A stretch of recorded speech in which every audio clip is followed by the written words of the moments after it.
Hashtag question. If you want to improve the way you communicate with people or a digital user experience like a website or an email, what's a really easy way to start with micro A/B testing? Trying out different options. It's to shorten it. Take your current version A and then think, if this was 80% of its current length, what would that version B look like?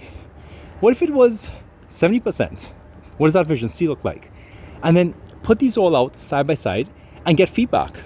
Run a qualitative A/B experiment where you show people these different options and you ask them, what do you find would be the impact of this if you received it? If you were to write this yourself, what would you change in this?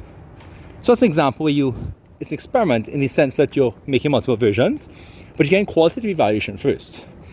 And that's a great starting point because it might help you make a better decision. Because having gone through that process, your decision about what email to send, what website to give could be better. And it's a really natural way to improve, right? You've heard the term necessity is the mother of invention. The necessity of shortening something can be very powerful because it helps you figure out what's really the essential piece of what I'm sending. Everything can be shorter.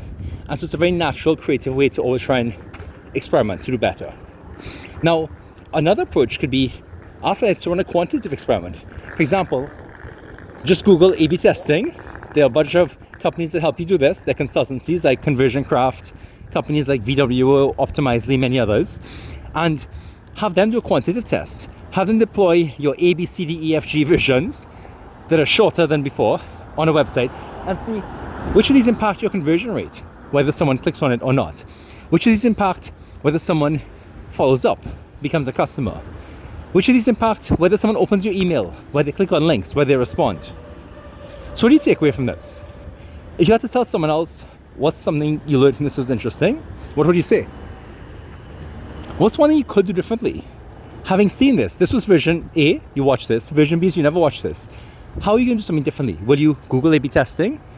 Will you think today about an email you can shorten and then put two versions side by side? What's your could do differently?